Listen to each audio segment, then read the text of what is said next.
Tacos de Venado. I was born in Mexico. My father was a goat farmer, and my mother used to weave baskets, so we could have at least 2 meals a day. We were very poor, and my older siblings and I had the misfortune of being born in extreme weather. My oldest brother was born on the coldest day of winter, my elder sister in a spring deluge, and I in the thick of summer. Despite the fact that the 1980s had brought advances in the standard of living for the world's citizens, it seemed to have forgotten us in our tiny 2-bedroom cabin. When my father heard about the H-1B visa program through my uncle, he eagerly signed up. Every spring, he would go to work as a laborer on a pepper and tobacco farm in Texas. The work was hard, but the pay was good, and he was always home in time for Christmas, so he didn't complain. He was saving up money so we could emigrate to the United States, so he worked from 1988 until 1991, saving what he could. He made sure not a penny was wasted, and on the long winter bus ride from the farm to Mexico, he would sleep so the hunger pangs would not bother him. He doesn't usually talk much about his days as a migrant worker, but he did tell us that one day, in the winter of 1989, he couldn't sleep. The bus had made a rest stop near a small taco stand. The tacos smelled wonderful, and everyone on the bus formed a long line towards the taco stand, eager and salivating.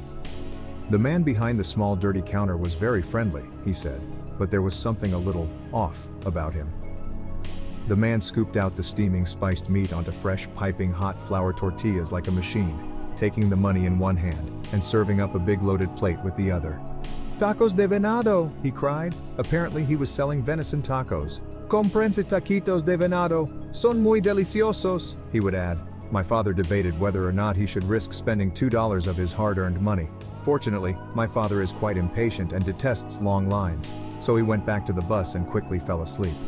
The next winter, the bus again made a rest stop at the man's taco stand. Again, the passengers formed a long line along with other people. They had become addicted, they said. Every year, they waited impatiently to return to this small dingy taco stand. My father, of course, stayed on the bus.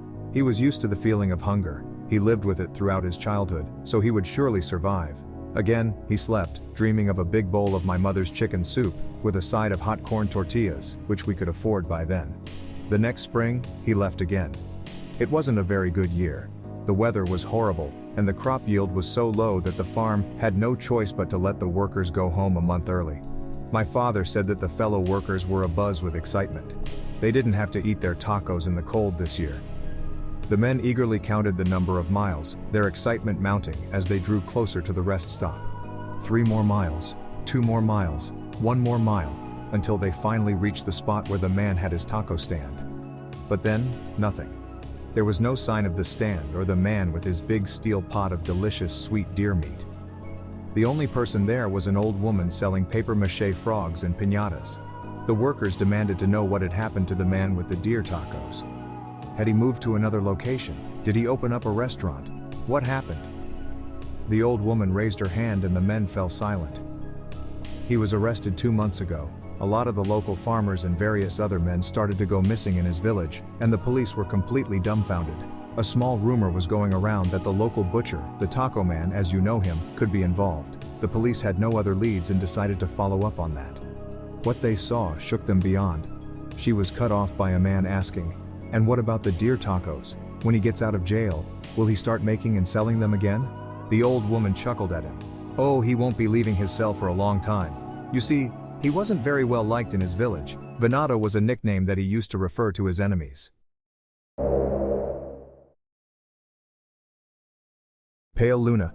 In the last decade and a half, it's become infinitely easier to obtain exactly what you're looking for, by way of a couple of keystrokes. The internet has made it all too simple to use a computer to change reality. An abundance of information is merely a search engine away, to the point where it's hard to imagine life as any different. Yet, a generation ago, when the words streaming and torrent were meaningless, save for conversations about water, people met face to face to conduct software swap parties, trading games and applications on Sharpie-labeled 5¼ floppy disks. Of course, most of the time the meets were a way for frugal, community-minded individuals to trade popular games like King's Quest and Maniac Mansion amongst themselves. However, a few early programming talents designed their own computer games to share amongst their circle of acquaintances, who in turn would pass it on, until, if fun and well-designed enough, an independently developed game had its place in the collection of aficionados across the country. Think of it as the 80s equivalent of a viral video. Pale Luna, on the other hand, was never circulated outside of the San Francisco Bay Area. All known copies have been long disposed of. All computers that have ever run the game are now detritus buried under layers of filth and polystyrene. This fact is attributed to a number of rather abstruse design choices made by its programmer. Pale Luna was a text adventure in the vein of Zork, or the lurking horror, at a time when said genre was swiftly going out of fashion. Upon booting the program, the player was presented with a screen almost completely blank, except for the text. Description: you're in a dark room.